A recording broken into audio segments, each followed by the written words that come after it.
యేసుక్రీస్తు పరిశుద్ధ నామములో కృపా సమాధానము మెండుగా మీ అందరికీ తోడయ్యుండును గాక. ఆమేన్. దేవుని యొక్క వాక్యంలో నుండి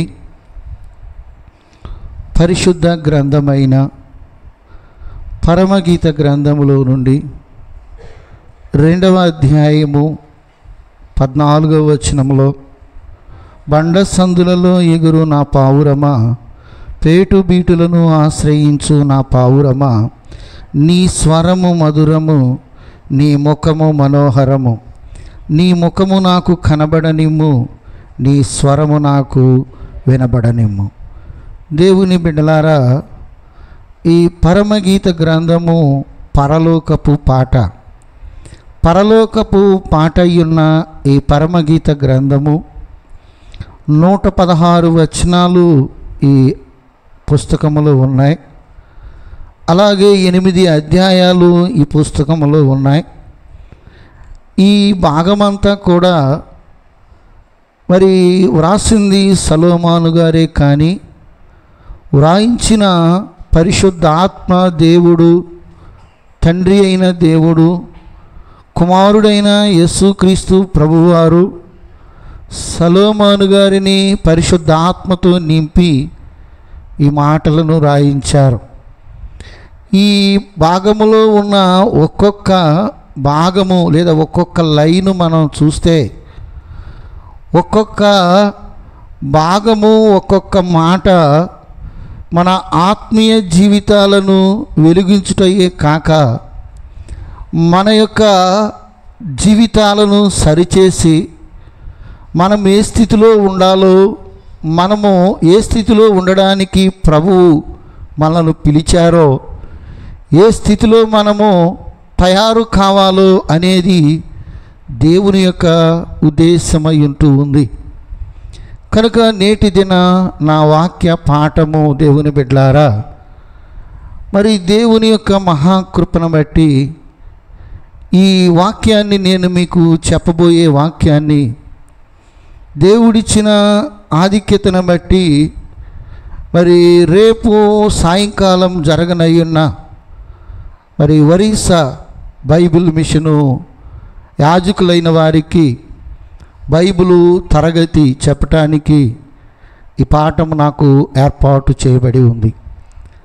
కనుక ముందుగా ఈ వాక్యాన్ని మీరు జాగ్రత్తగా వినాలి అని కూడా మీకు తెలియచేస్తూ, మనము ఎన్నో పర్యాయాలు వాక్యాన్ని విని ఉండవచ్చు, కానీ వాక్యం వినేటప్పుడు ఎప్పుడైనా కూడా శ్రద్ధ కలిగి ఉండాలి. ఎప్పుడైతే నీకు వాక్యం మీద ఆసక్తి ఉంటుందో నీ ఆత్మ సరి అవుద్ది. కనుక మనుషులు లోకంలో ఏం కోరుకుంటున్నారు అంటే, ఒకటి శరీర శాంతి కోరుకుంటున్నారు, రెండవది మనశ్శాంతి కోరుకుంటున్నారు, మూడవది ఆత్మశాంతి కోరుకుంటూ ఉన్నారు. శరీర శాంతి, నేను మిమ్మల్ని అడుగుతున్నాను, శరీర శాంతి గొప్పదా, మనశ్శాంతి గొప్పదా, ఆత్మశాంతి గొప్పదా? అమ్మా, ఆత్మశాంతి గొప్పది. కనుక మొదట నీకు ఆత్మశాంతి గనక దొరికితే, ఆత్మశాంతిని బట్టి మనశ్శాంతి దొరుకుద్ది, మనశ్శాంతిని బట్టి శరీర శాంతి కూడా దొరుకుద్ది. అయితే ఆత్మశాంతి కావాలి అంటే ఆత్మ నలిగిపోకుండా, ఆత్మ తొలగిపోకుండా, ఆత్మ సంబంధమైన దేవుని మాటలను మనము జాగ్రత్తగా వినాలి. తండ్రి గారు రాశారు, వాక్యాహారము తినని ఎడల బలము ఆత్మకు లభించుట ఎట్లు. కనుక వాక్యాహారమును మనము భుజించాలి. వాక్యము ద్వారా మనము బలపరచబడతాం, బలము పొందుతాం. ప్రభువు మధ్యాకాశంలోనికి వచ్చినప్పుడు ఈ పరిశుద్ధాత్మ బలము ద్వారా మనము ఎగిరి మేఘమెక్కగలం. చదవబడిన వాక్యాన్ని మనం ధ్యానం చేసుకున్నట్లయితే, బండ సందులలో ఎగురు నా పావురమా అనగా పేటు బీటులను ఆశ్రయించు నా పావురమా, నీ ముఖము మనోహరము, నీ స్వరము మధురము. నీ ముఖము నాకు కనబడనిము, నీ స్వరము నాకు వినబడనిము. అనగా పెండ్లి కుమార్తె యొక్క స్వరము. ఈమె ఈ స్వరూపమును సంపాదించుకోవడానికి ఎలా తాను సంపాదించుకుంది అంటే, దేవుని యొక్క దైవ సన్నిధిలో మొట్టమొదట దేవుడు తన స్వరక్తమిచ్చి ఆయన భూమికి ఆకాశానికి మధ్య వేలాడి తన ప్రాణాన్ని పెట్టి, ఆ ప్రాణము పెట్టి మీరు మీ సొత్తు కారు, మీరు విలువ పెట్టి కనుక ఆయన విలువైన రక్తాన్ని ధారపోసి మనల్ని సంపాదించుకున్నారు. కనుక ఇలాగున సంపాదింపబడినటువంటిదే ఏమిటి అంటే సంఘము. కనుక సంఘములోనికి వచ్చిన నీవు నేను మనము ఎలా ఉండాలి అంటే, ఏ రూపంలోనికి మనం రావాలని దేవుడు కోరుకుంటున్నాడు అంటే, దేవుని బిడ్డలారా, బండ సందులో ఎగిరే పావురము. కొరింథీయులకు రాసిన పత్రిక 1వ అధ్యాయము 4వ వచనంలో మనం చూస్తే, క్రీస్తు యేసునందు చూచి మీ విషయమై ఎల్లప్పుడూ కృతజ్ఞతాస్తుతులు చెల్లించుచున్నాను. కనుక ఇక్కడ క్రీస్తును గురించిన సాక్ష్యము. దేవుని బిడ్డలారా, ఆ బండ క్రీస్తే అనే మాటను కూడా దేవుని బిడ్డలారా మనం చూడగలం.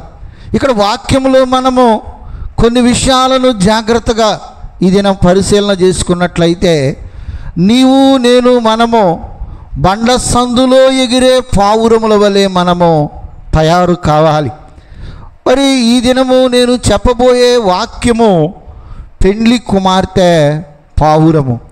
దైవజనుడు పాటలో రాశారు, దేవుని బిడ్డలారా, స్వీయ రక్తము నా ప్రభువు చీనే కానియను శోధి జయా పావురము దాయే స్థిరముగనో జయా పావురము వంటి దాయే స్థిరముగనో. కనుక ఈమె ప్రభువైన యేసుక్రీస్తు వారి యొక్క శిలువ రక్తములో కడుగబడి ఏమైంది అంటే, చూడండి, పావురపు రూపము యొక్క స్థితిని స్థిరముగా తాను ఏం చేసింది అంటే సంపాదించుకుంది.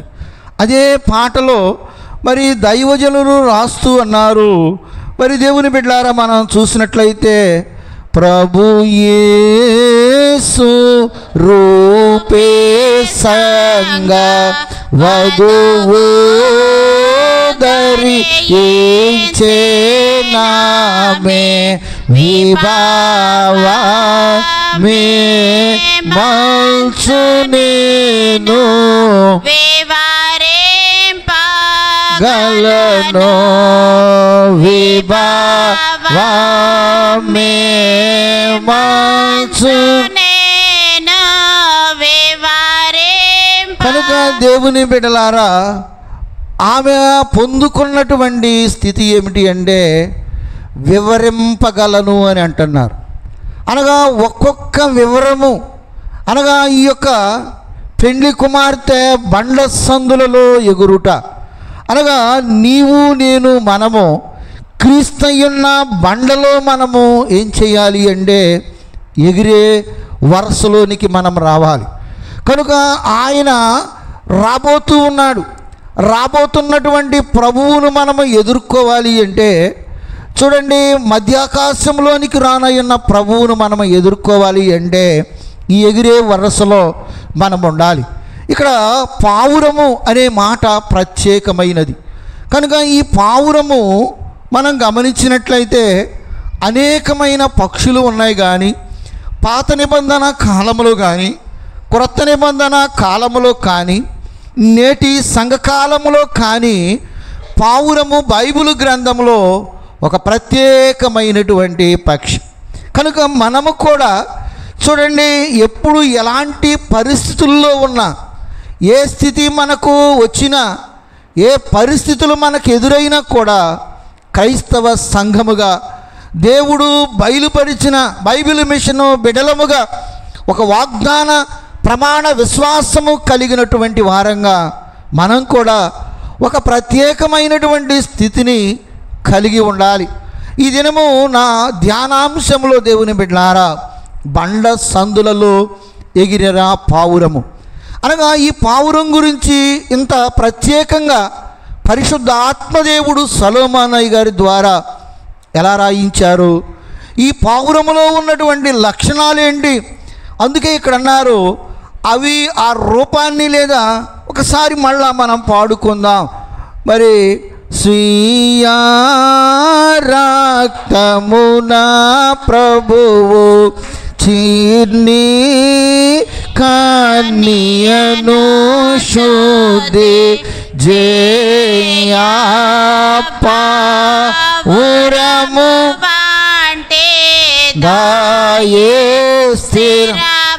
కనుక ఒక చిన్న కన్యక కళంకము లేకుండా ఎలా ఉంటుందో అలాగే ఈ పావురము కూడా అలాగే కళంకము లేకుండా ఉంటుంది. సంఘమనే ఈ సంఘ పావురము అనగా పెండ్లి కుమార్తె అనే ఈ పావురము కూడా ఎలా ఉండాలి అంటే కళంకము లేకుండా ఉండాలి. అయితే ఈ పావురముకు ఉన్నటువంటి కొన్ని లక్షణాలు నేటి దినాన మనం ధ్యానం చేసుకుందాం. మొదటిగా ఈ పావురము ఎలాంటిది అంటే దేవుని బిడ్డలారా నిష్కపటమైనటువంటిది. అనగా ఈ పావురములో ఏమి లేదు అంటే కళంకం అనేది లేదు. అనగా విశ్వాసులమై ఉన్న మనము కూడా ఎలా ఉండాలి అంటే కళంకము లేని వారంగా మనం ఉండాలి.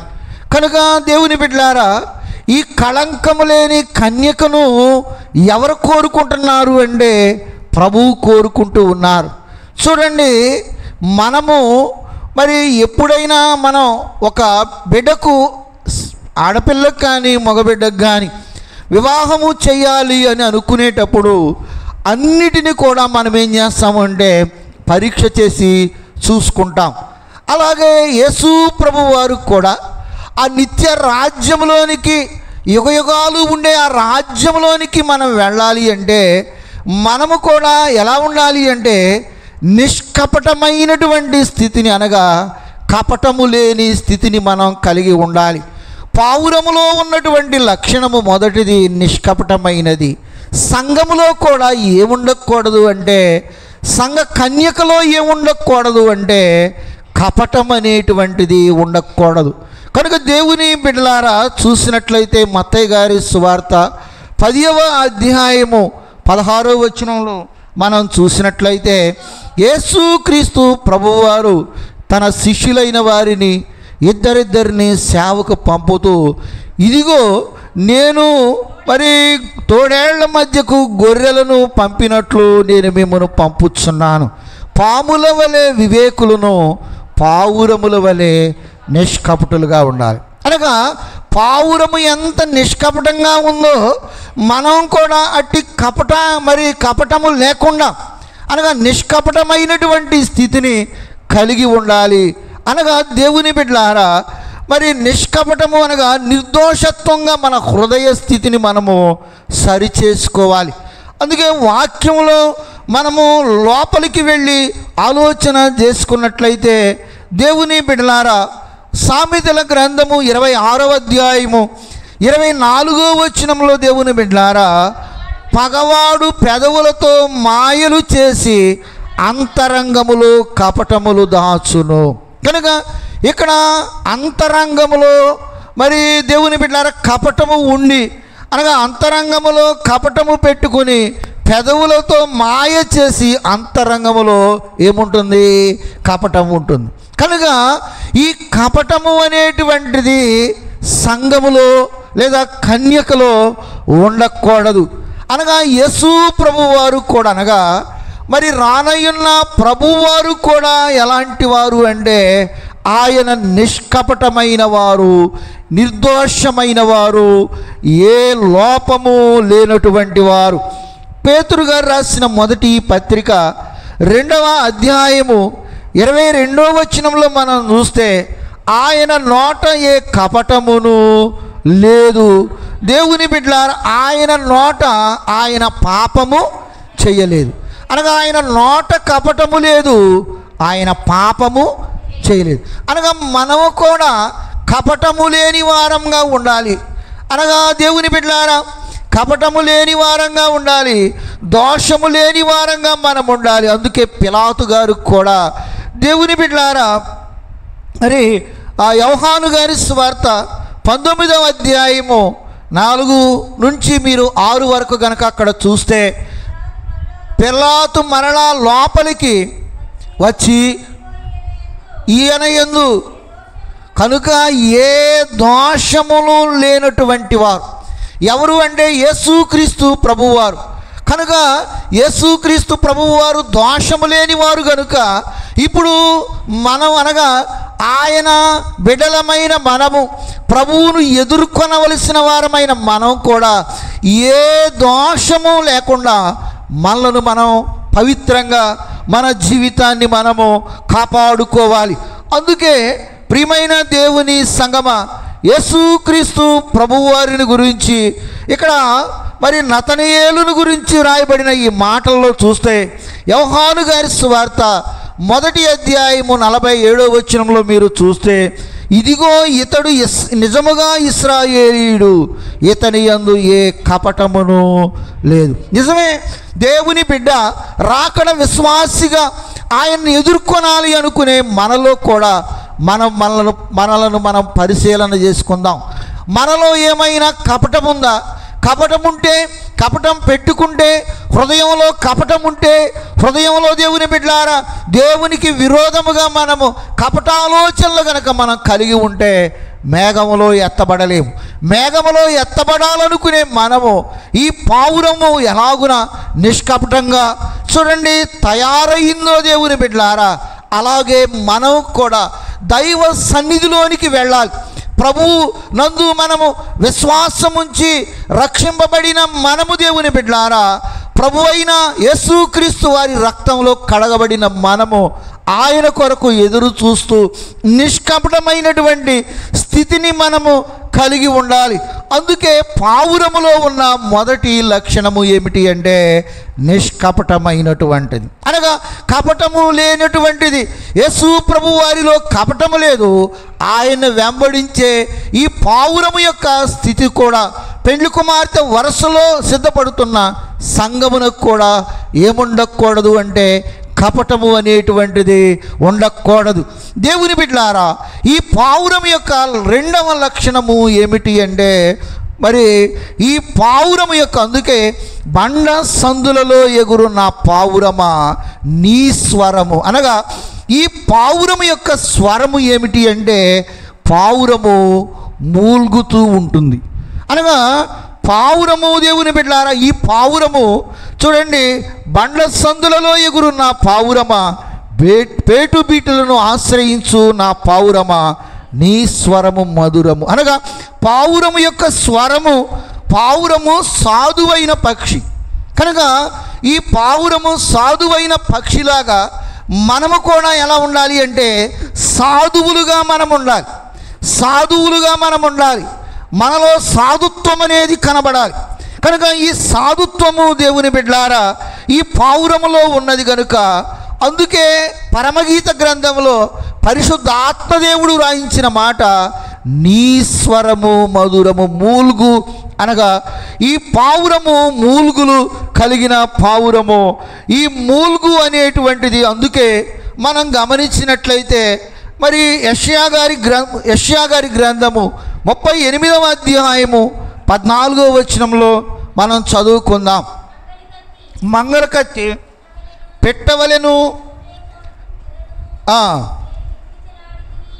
చూడండి, కిచకిచలాడి తిని గువ్వవలే మూల్గి తిని. అనగా ఈ పావురములో ఉన్నటువంటి లక్షణం ఏమిటి అంటే మూల్గేటువంటి లక్షణము. కనుక దేవుని బిడ్డలారా మనము కూడా కలిగి ఉండవలసినది ఏమిటి అంటే ఈ మూల్గును మనం కలిగి ఉండాలి. ఏ సమయమందైనా సరే, ఎలాంటి సమయమందైనా సరే, ఏ పరిస్థితులు మనకి ఎదురైనా సరే, మనము రాకడకు ఎత్తబడడానికి మనం ఏం కలిగి ఉండాలి అంటే మూల్గును మనం కలిగి ఉండాలి. అనగా ఈ మూలుగు అనగా అర్థం ఏంటి అంటే, పావురము యొక్క మూలుగు ఏమిటి అంటే ప్రార్థన.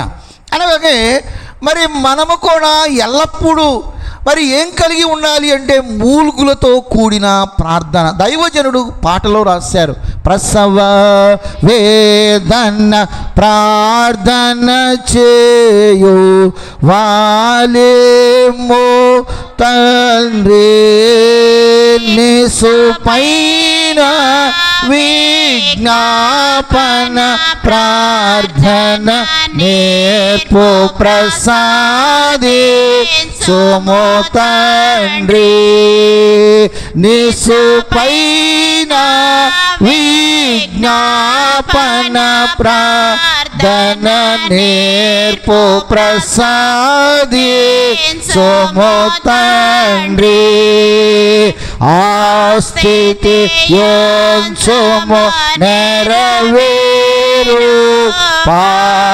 పార్యంతము నా తండ్రి దుస్థితి పోవుట భాగ్యముల నీట దుస్థితి పోవుట భాగ్యము. కనుక దుస్థితి పోవుట భాగ్యములన్నిటికంటే దొడ్డ భాగ్యం. అనగా ఈ మూలుగుల ప్రార్థన అనగా పశ్చాత్తాపముతో కూడినటువంటి ప్రార్థన. చూడండి, దైవజనుడు రాసినట్లుగా పాటలో కన్నీళ్లతో కఠినమైన హృదయాన్ని కరిగించుకుని మూలుగులతో చేసేటువంటి ఈ ప్రార్థన చూడండి. ఈ పావురము ఏం చేస్తుంది అంటే, మన దేవాలయంలో కూడా మీరు మనం ఆరాధన అయిపోయిన తర్వాత 1 గంట 2 గంటలకి రండి, సాయంకాలానికి ఈ బల్లల మీద పావురాలు ఉంటాయి. దేవుని బిడ్డారా ఓ ఓ ఓ ఓ ఓ అని మూలుగుతూ ఉంటాయి. కనుక రాత్రి వేళగాడ వస్తే అలా కొత్తగా ఉండే వాళ్ళకి వచ్చే వాళ్ళకి మాత్రం మూలుగులు వినపడతాయి. దేవుని బిడ్డారా మరి మాకు ఏంటంటే ఇక్కడ ఉంటాం కాబట్టి అలవాటు అయిపోయి.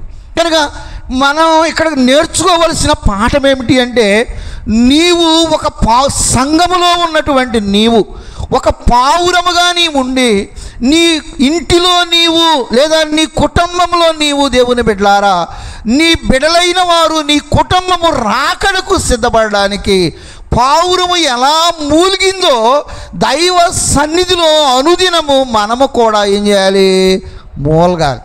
కనుక ఈ పావురముకున్నటువంటి లక్షణము ఏమిటి అంటే, రెండవది ఈ మూలుగు కలిగి ఉన్నటువంటిది ఈ యొక్క పావురము. ఈ పావురము కళ్ళు ఎప్పుడూ కూడా ఎలా ఉంటాయంటే చెమ్మగలిగి ఉంటాయి. కనుక పెండ్లి కుమార్తె సంఘము అనగా ఎవరి కొరకు ఎదురు చూస్తుంది అంటే ప్రభువు కొరకు ఎదురు చూస్తుంది.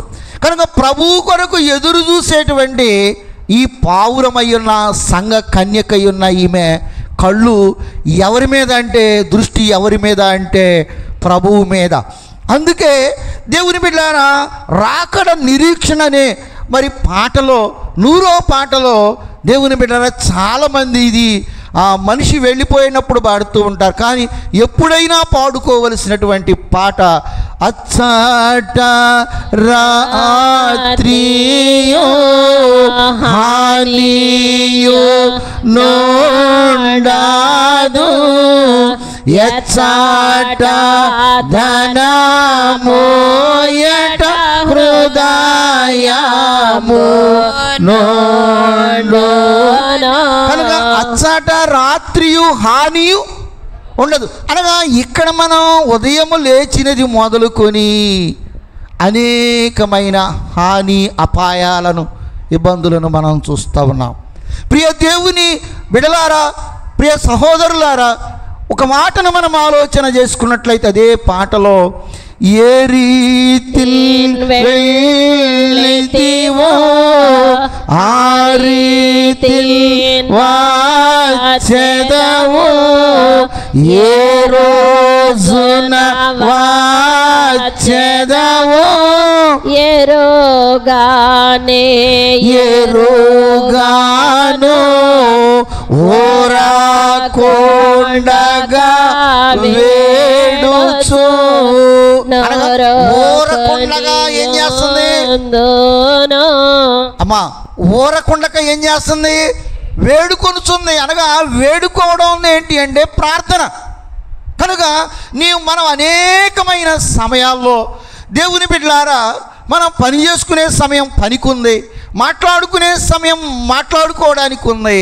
దేవుని బిడ్డలారా వేడుకునే సమయంలో నీ ఒక వేడుకునే సమయమును నేను ఏర్పాటు చేసుకోవాలి. ఈ పావురము ఎప్పుడూ కూడా మూల్గు కలిగి ఉండేటువంటి లక్షణము పావురానికి ఉన్నది. కనుక స్వీయ రక్తమున ప్రభువు చిన్ని కన్యకను శుద్ధి చేసి పావురము వంటి స్థితి అంటే ఈ పావుర రూపం నీకు వస్తే రేపు పరలోకం వెళతాం. కనుక ఆ పావురం వంటి స్థితి మనకు రావాలి దేవుని బిడ్డలారా.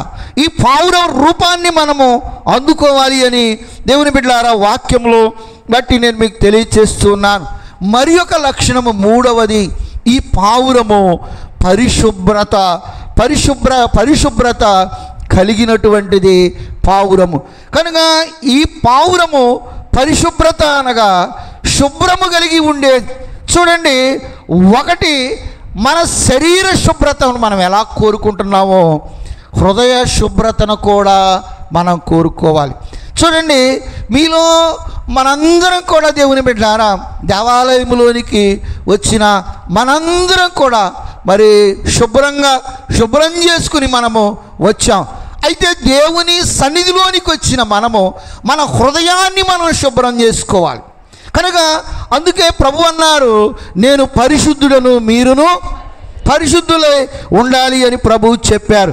పరమగీత గ్రంథము 5వ అధ్యాయం 2వ వచనంలో సంఘమును, పెండ్లి కుమార్తె సంఘాన్ని ప్రభు ఏమంటున్నారో, నా పావురము నిష్కళంకురాలా, నా పావురము నా నిష్కళంకురాలా నీవు ఆలకించు. అనగా ఈ పావురము ఏమిటి అంటే నిష్కళంకమైనటువంటి పావురము, అనగా కళంకము లేనటువంటి పావురము దేవుని బిడ్డలారా. అందుకే ఈ పావురము పరిశుద్ధమైనటువంటిది. లేవియాకాండం 11వ అధ్యాయము 44-45 వచనాల్లో మీరు చూసినట్లయితే, మీ దేవుడనైన యెహోవానగు నేను పరిశుద్ధుడను మీరును ఎలా ఉండాలి అనగా ఆయన పరిశుద్ధుడు, ఆయన సంఘమై ఉన్న మనము కూడా ఏం కలిగి ఉండాలి అంటే పరిశుద్ధతను కలిగి ఉండాలి.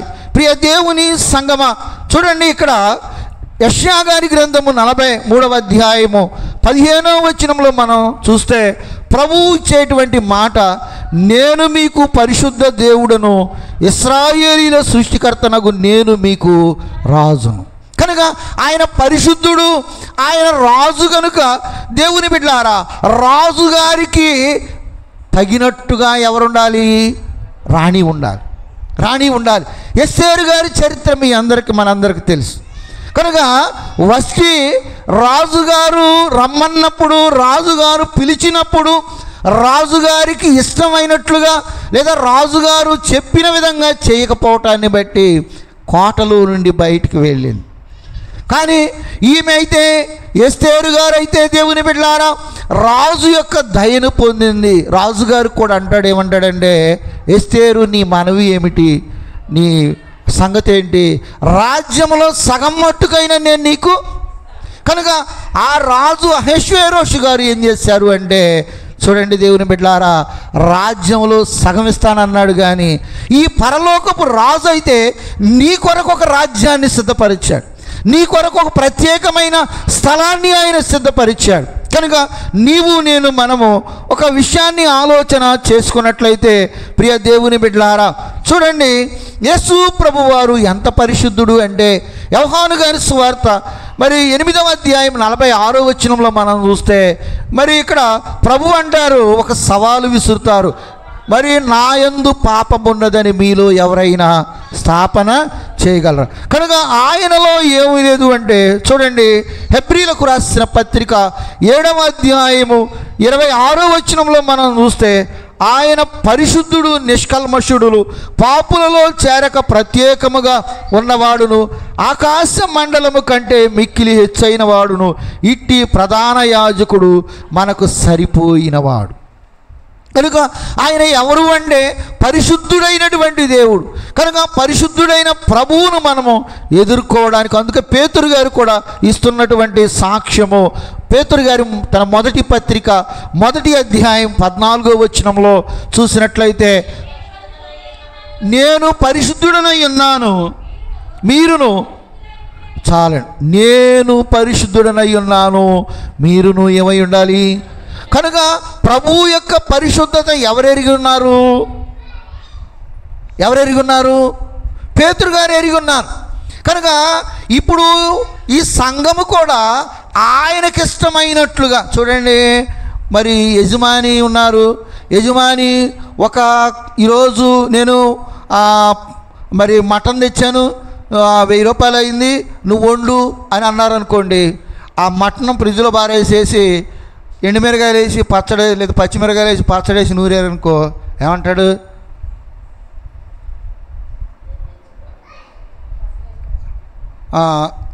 ఇంట్లో మాట్లాడుకోవడం ఉంది, ఎక్కడ మాట్లాడుకోవటం ఉంటుంది? బజాట్లో మాట్లాడుకోవటం ఏమంటుంది? పాట్లాడుకోవటం ఉంటుంది, అంతేనా కదా దేవుని బిడ్డలారా? అందుకే ఈ భార్య ఎవరి ఇష్టాన్ని చేయాలి అంటే భర్త ఇష్టాన్ని చేయాలి. అందుకే ఎఫెసీయులకు రాసిన పత్రిక 5వ అధ్యాయము 24 నుండి మీరు చూసినట్లయితే, భార్యలారా మీ భర్తలకు ఏం చేయండి, సంఘము కూడా అలాగు లోబడాలి. కనుక మనము ఎవరికి లోబడాలి అంటే దేవునికి లోబడాలి.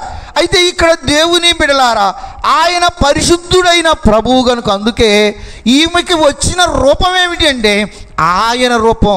మనం పాటలో పాడుకున్నాం, ప్రభు యేసు రూపే సంగ వధువు దరి. ఎవరి రూపం అంట? ఈమె రూపం ప్రభు యేసుక్రీస్తు వారి రూపం. అనగా ప్రభువులో ఈమె కడగబడింది, ప్రభువులో ఈమె మలచబడింది, ప్రభు ఈమెను చెక్కుకున్నాడు. ప్రభు రూపానికి సమరూపంగా తగినట్టుగా ఈమె ఉంది కనుక దైవజనుని చక్కగా స్తుతిస్తూ ఈ పాండిత్యము, ఈ సాహిత్యము దేవుడు దైవజనునికి పరిశుద్ధాత్మ దేవుడు అందించారు. దేవుని బిడ్డలారా, నిజంగా మన తండ్రి గారు ఈ వచనంలో ఎంత చక్కగా వధువుని గురించి అనగా చెక్కారో మాట్లాడారో మీరు చూసినట్లయితే, ప్రభు యేసు రూపే సంఘం అనగా ఆయన ఎలా ఉన్నాడో సంఘం అలా ఉంది. దేవుని బిడ్డలారా, ఇప్పుడు మనం ఆలోచన చేసుకున్నట్లయితే మనం ఎలా ఉన్నాం, మన స్థితి ఎలా ఉంది? ఆయన వస్తే ఆయన సిద్ధపాటుకి, దేవుని బిడ్డలారా, ఆయన వచ్చినప్పుడు ఈ సిద్ధపాటు సరిపోయిందా? ఆవగించంత పాపం ఉంటే మరి పర్వతం అంత బరువై మనల్ని కిందకు దించేస్తుందంట.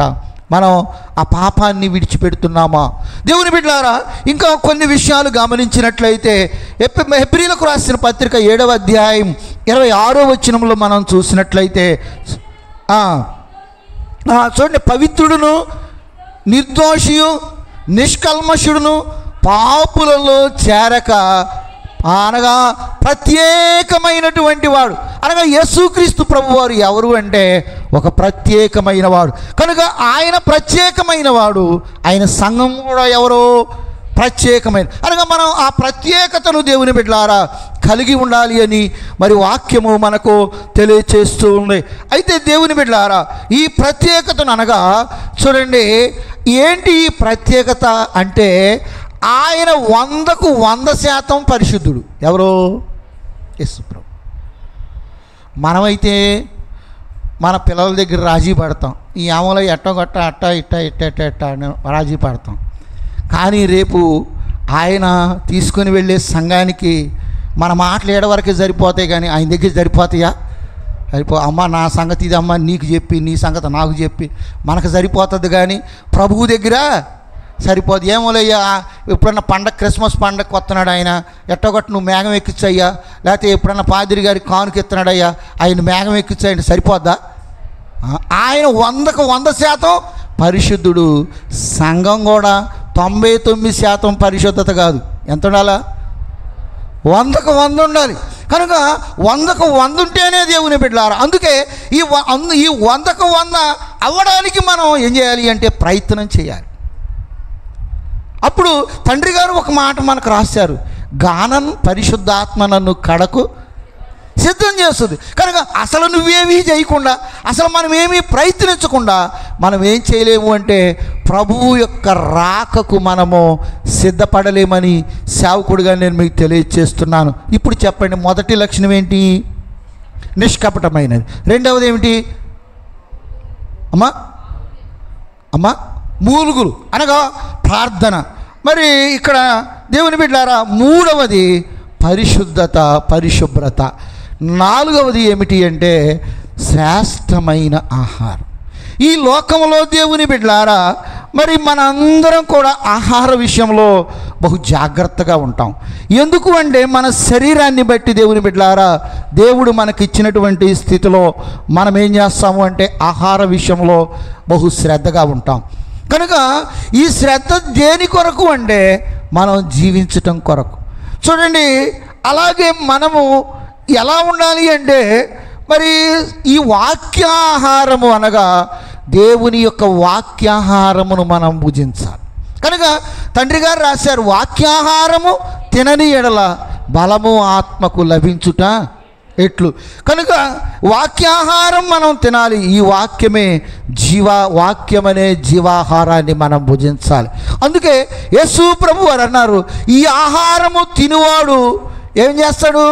ఎల్లప్పుడూ జీవించి ఉంటాడు. ఆయన శరీర రక్తాలనే ఆహారమును మనం భుజించవలసిన వారమై ఉన్నాం. కనుక ఈ శరీర రక్తాల దగ్గరకు వచ్చేసరికి మనం చాలా చౌకగాను, ఏదో తక్కువగాను, ఏదో తేలిగ్గాను మనం చూస్తూ ఉంటాం. దేవుని బిడ్డ, అది తప్పు.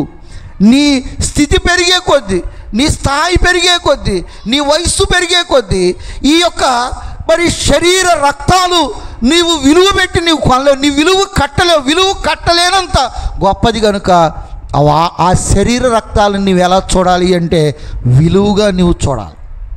ఆ విలువగా నీవు చూడాలి. అది ఘనమైన ఆహారం అని నువ్వు గ్రహించాలి. అందుకే శరీర ఆహారమైన ఆత్మ సంబంధమైన వాక్యాహారమును దేవుని బిడ్డలారా, నీవు నేను ఎప్పుడు మనము ఘనమైన ఆహారముగా మనం చూడాలి. అందుకే వాక్యాహారము తినని ఎడల బలము ఆత్మకు లభించుట.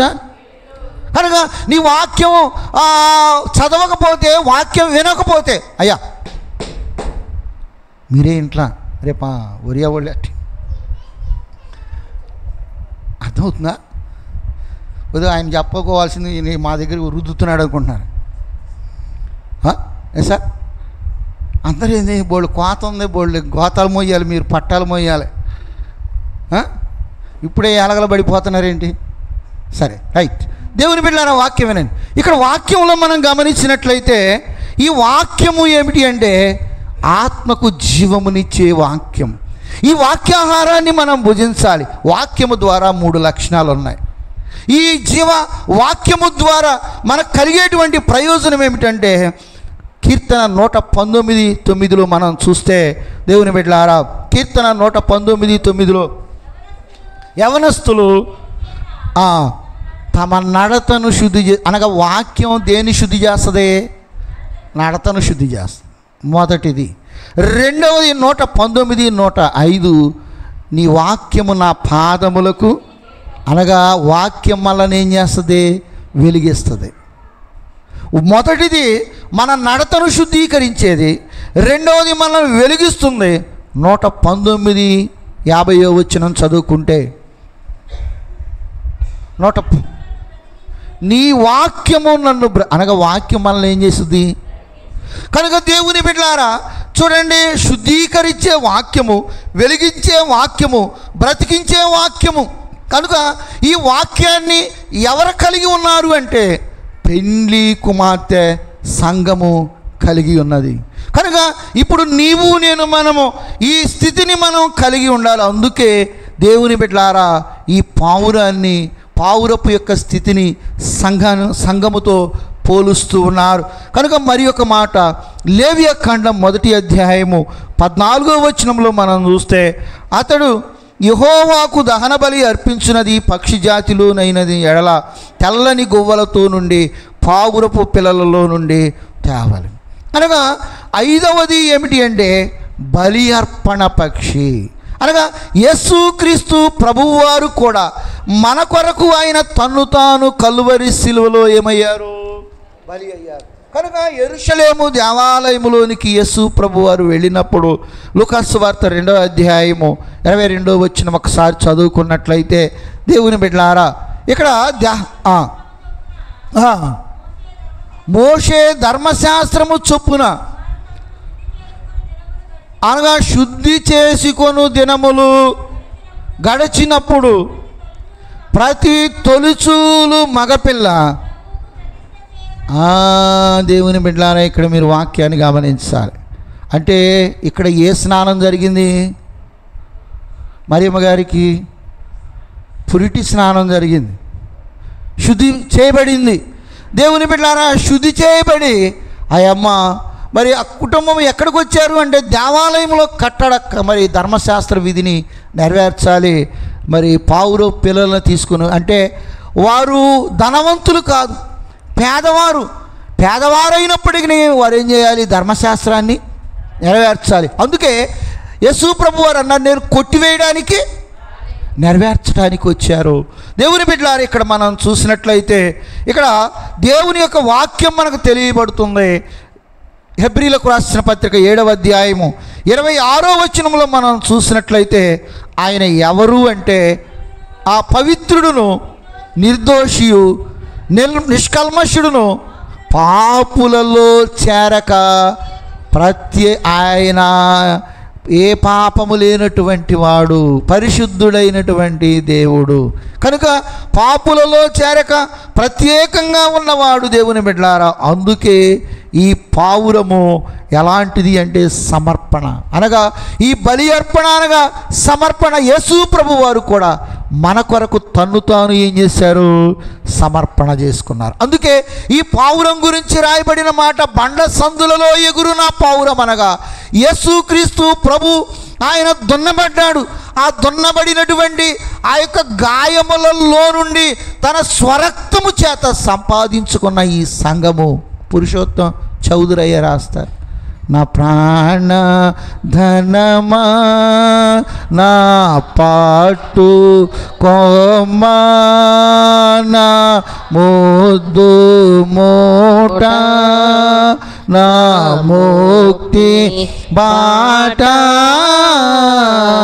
నాయన రాగది నాయన సిలువలో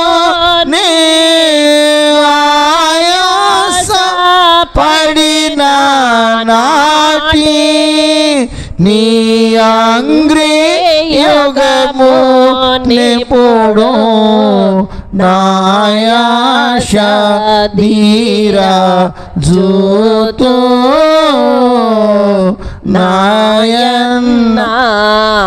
నాయనారాగదే రాస్తారు దుఃఖంతో, ఇచ్చాక మీదేగాదు మిగులా తలపోయా మోచాట తీరా జీవాచి నానా యవతారుడాని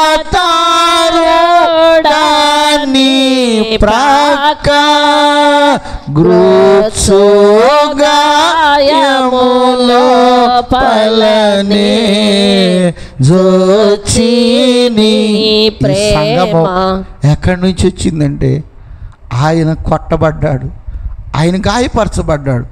గాయపరచబడిన గాయాల్లో నుండి పుట్టినటువంటి పుష్పమే ఈ వధువు సంఘం. ఈ వధువు సంఘమే ఏమైంది అంటే నిష్కళంకమైన పావురం. కనుక ఈ పావురము దేవుని బిడ్డలారా, నీవు నేను మనము మరి అట్టి సంఘముగా మనం ఉండాలి. సంఘములోనికి వచ్చిన మనం అందరం కూడా పావురాలుగా మనం ఉండాలి. అయ్యగారు చదివించారు వాక్యాన్ని.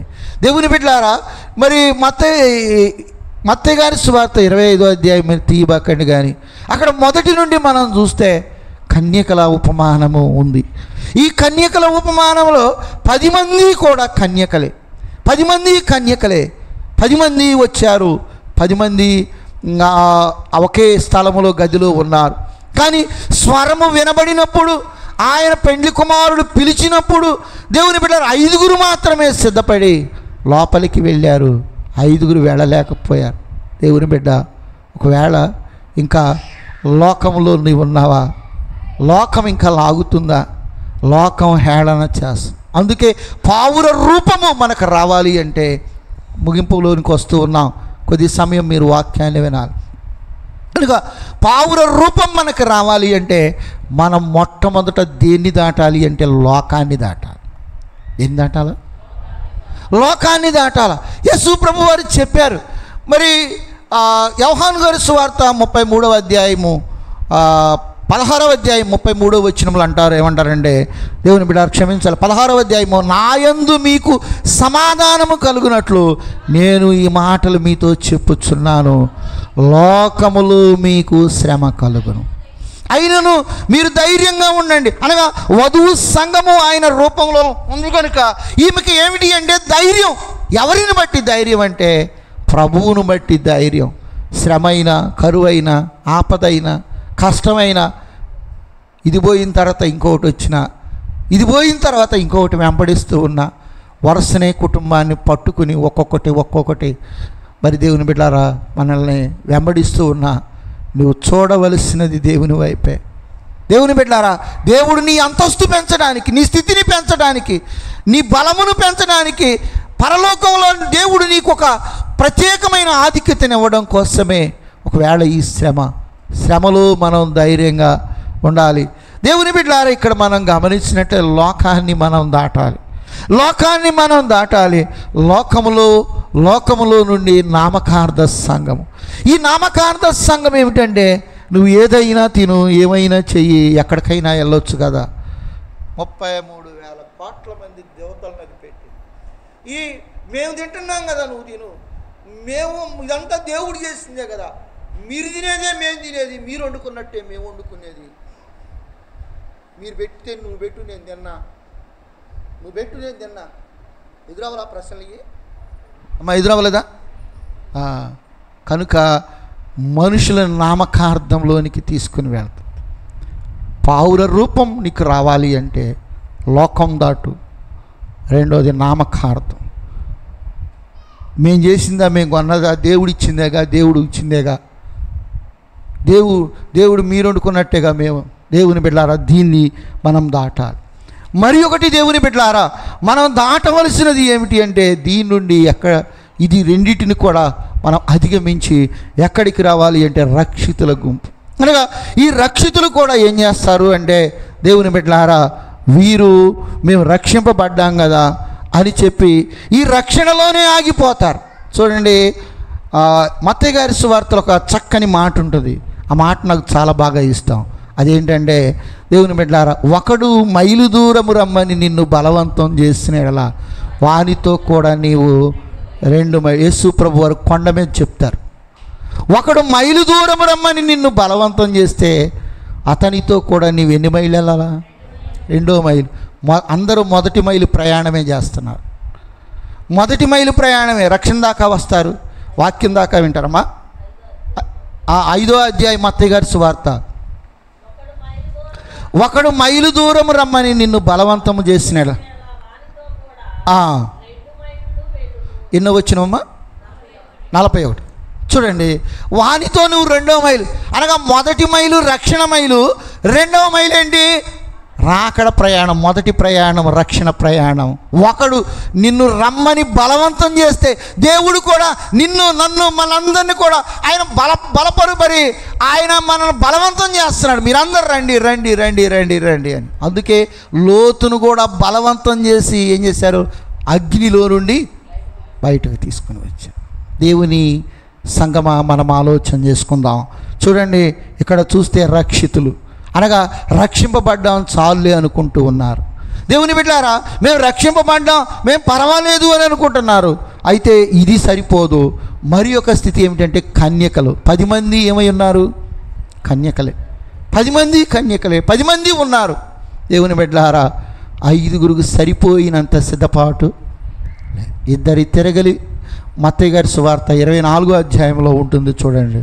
2 స్త్రీలు తిరగలి విసురుచుందురు, ఒకరు తీసుకో పనిపోబడును, విడిచిపెట్టు. కనుక ఈ తిరగలి విసిరేటువంటి స్థితిలో దేవుని బిడ్డలారా, 2 కూడా చూడండి, ఒకరు ఎత్తబడ్డారు. ఇదే రహస్య రాకడ.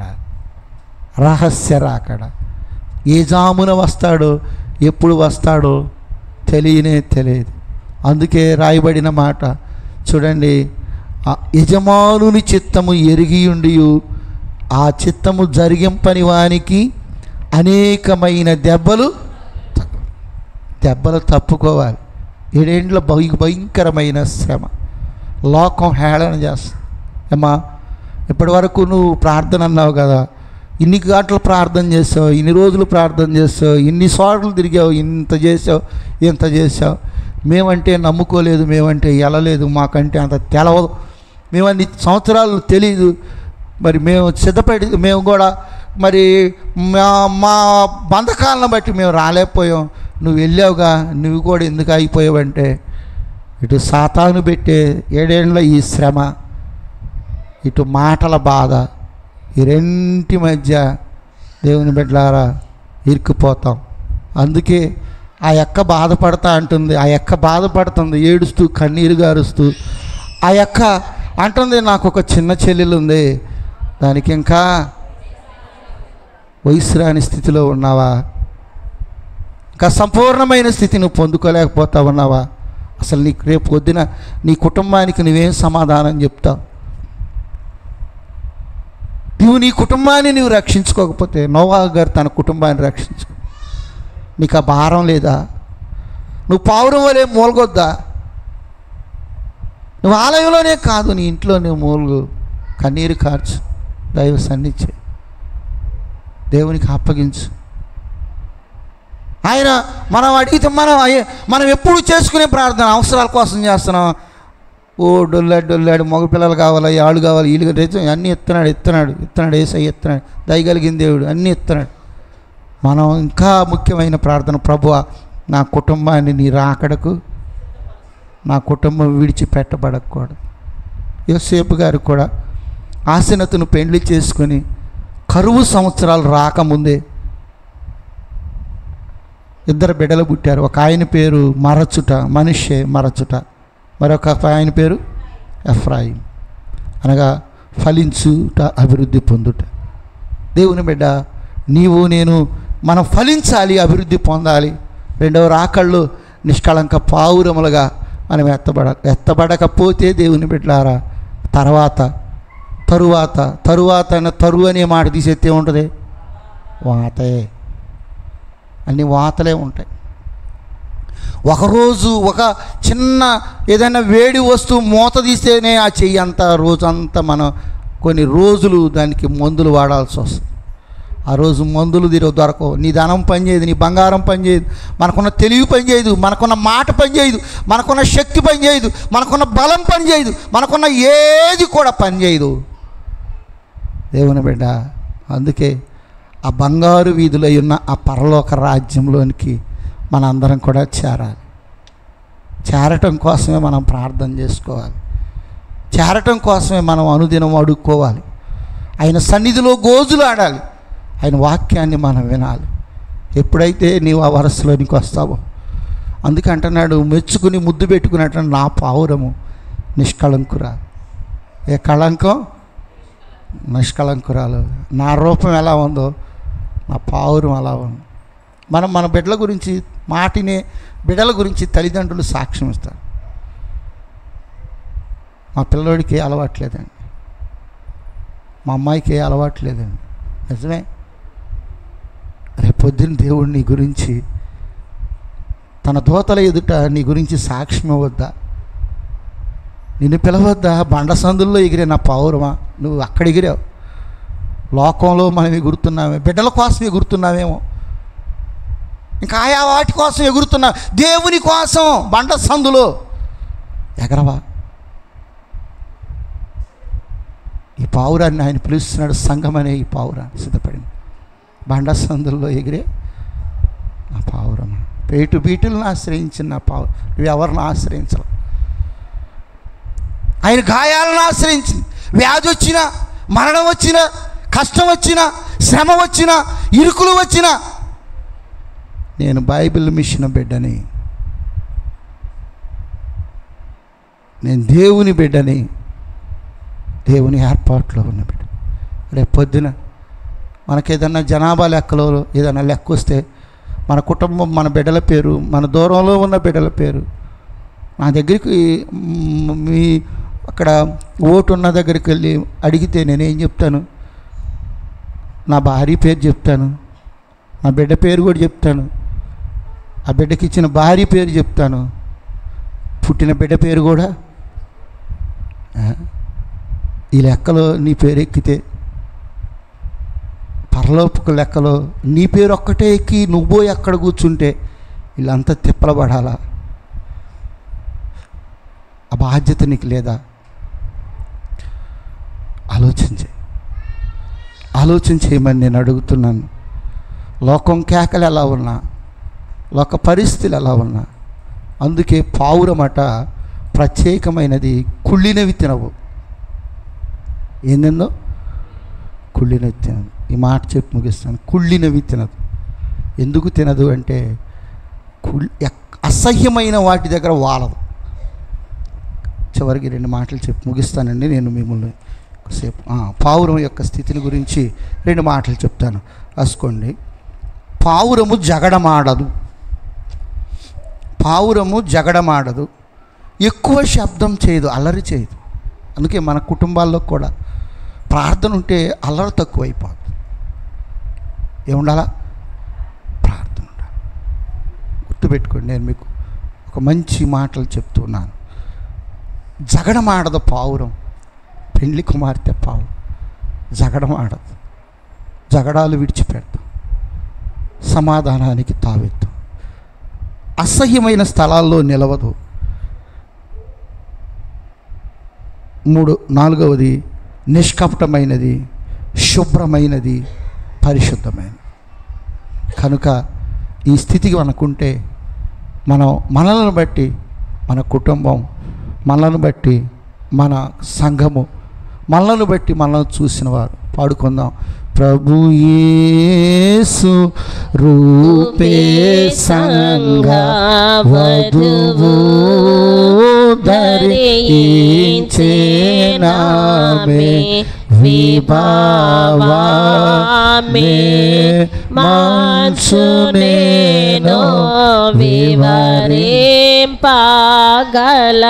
వివరింపగలను అంటే ఇదొక పెద్ద సబ్జెక్ట్. వివరం ఏంటి? ఆ వివరం, ఆ మాటలు కానీ, ఆ నడక కానీ, ఆ పావురం యొక్క చూపు కానీ, ఆ పావురం యొక్క పద్ధతి కానీ, ఆ పావురం యొక్క విధేయత కానీ, ఆ పావురం యొక్క బుద్ధి కానీ, ఈ గుణలక్షణాలన్నీ కలిగిన పావురం. ఆ పావురాన్ని ఆయన చక్కగా ముద్దుగా పిలుచుకుంటున్నాడు. బండ సందుల్లో ఎగిరే పావురం అలా. ఏ పావురం అన్నాడు? నిన్ను పిలవాలి, నన్ను పిలవాలి. అలా ఎక్కడ ఉన్నా నీవే ఉన్నత స్థితిలోనికి రేపొద్దున విదేశాలకు నువ్వు వెళ్ళిన దేవుడు దీవించును గాక. అక్కడ ఉండి కూడా దేవుడు నిన్నేమని పిలవాలి? ప్రార్థన. తండ్రి స్తోత్రం. విత్తబడిన నీ మాటలు బిడ్డల అంతరంగంలో ముద్రించుము. యేసు నామమున వేడుకొనుచున్నాను తండ్రి.